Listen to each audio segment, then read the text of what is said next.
5:32 a.m., September 27, 2025. The Eastern Mediterranean, 120 nautical miles from the Syrian coast.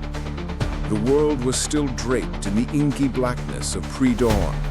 In the heart of the Mediterranean, the sea was a furious, living thing. 3 to 4 meter swells, mountains of dark water, rose and fell with a sickening rhythm, their peaks whipped into white foam by a 4-6 northwesterly wind. The air was cold, thick with the taste of salt and diesel. In this terrifying silence, a steel leviathan sliced through the churning water. At 25 knots, its passage was a relentless surge of power against nature. This was the USS Gerald R. Ford, the planet's most formidable instrument of war. A $13 billion testament to American military might. She was a floating sovereign city, home to nearly 5,000 souls and a hornet's nest of 85 advanced combat aircraft. But no one on board, from the admiral on the flag bridge to the youngest sailor swabbing the decks, knew that in less than 30 minutes they would be staring into the abyss, on the verge of one of the most dangerous naval confrontations in modern history. High above, at 25,000 feet, 7,600 meters, an MQ-9 Reaper drone, a silent high-altitude sentinel, patrolled its designated sector. Its infrared camera, impervious to the darkness, swept the ocean's surface. The imagery, beamed across hundreds of miles in a fraction of a second, materialized on the screens of the Ford's Combat Information Center, CIC. Suddenly, something was wrong. The watch officer leaned forward, his face bathed in the eerie green glow of the display. "Sir, I have multiple surface contacts, bearing 045, range 32 nautical miles." The contacts were moving in a disciplined military formation at 22 knots. These were not lumbering commercial freighters.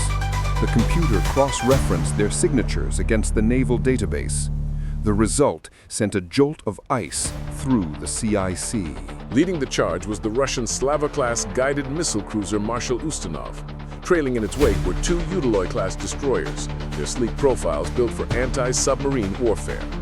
Below the waves, a ghost in the machine, lurked a Kilo-class attack submarine.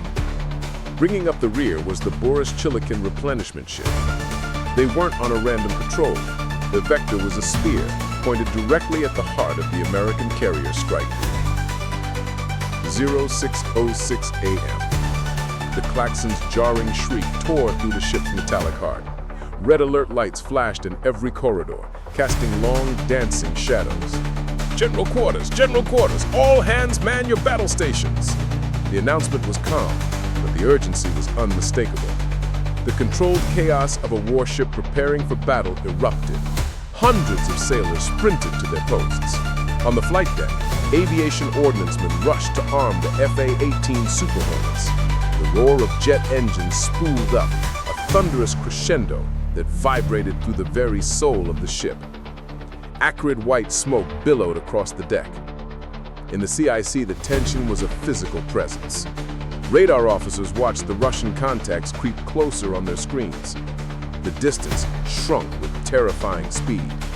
28 nautical miles, 25, 22. This was no accident. Declassified intelligence had warned of this possibility.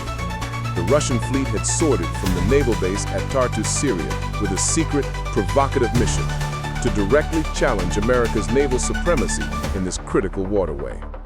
Not since the tense days of 2014 had the two superpowers faced each other at sea with such naked, dangerous proximity. A single mistake, a misinterpreted signal, one nervous trigger finger, and the entire Mediterranean could become a cauldron of fire. 6:15 a.m., a thunderous roar ripped across the sea. On the bow of the Ford, 2 FA-18 Super Hornets were hurled into the sky by the Electromagnetic Aircraft Launch System, EMALS. The system's futuristic whine was followed by a sonic boom that echoed for miles. In just 2.5 seconds, the fighters accelerated from 0 to 170 miles per hour, 275 kilometers per hour, climbing like rockets into the dark sky. Their mission? fly ahead of the carrier, establish a combat air patrol, observe, and warn. Their rules of engagement were explicit.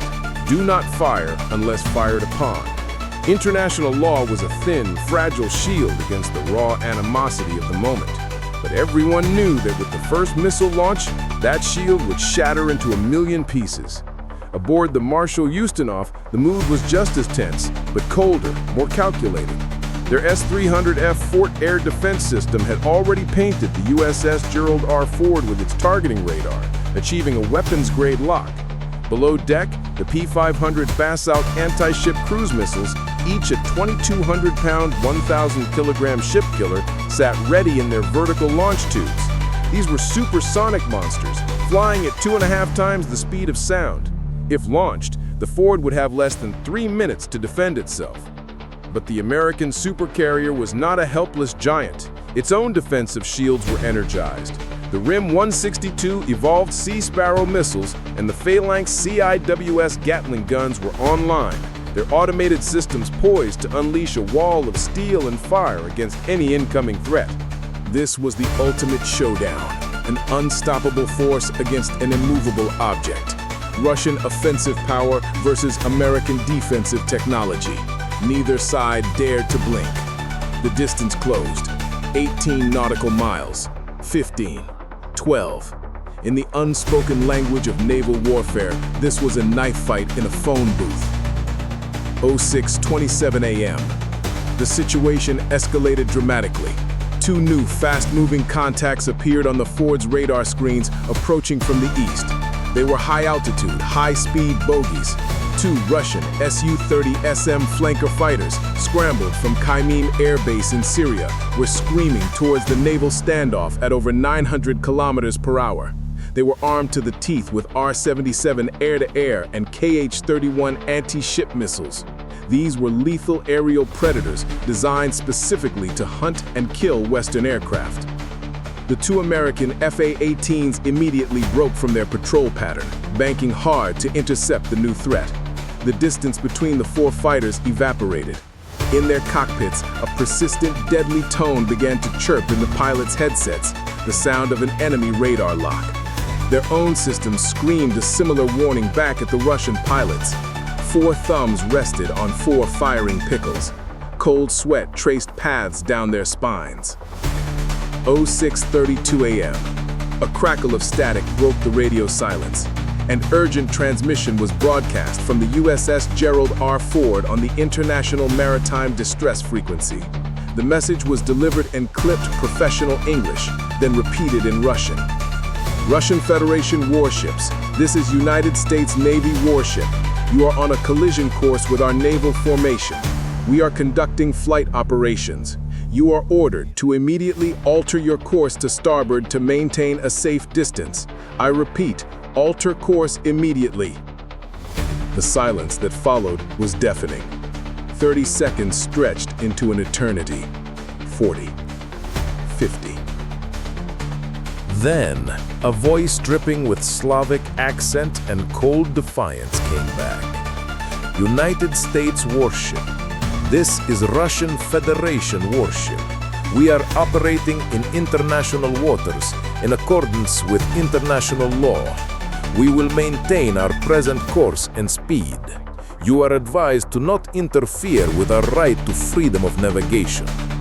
It was the answer the American command had feared most. The Russians were not backing down.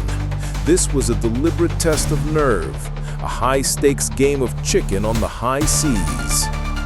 06:38 a.m. A new threat emerged from the deep.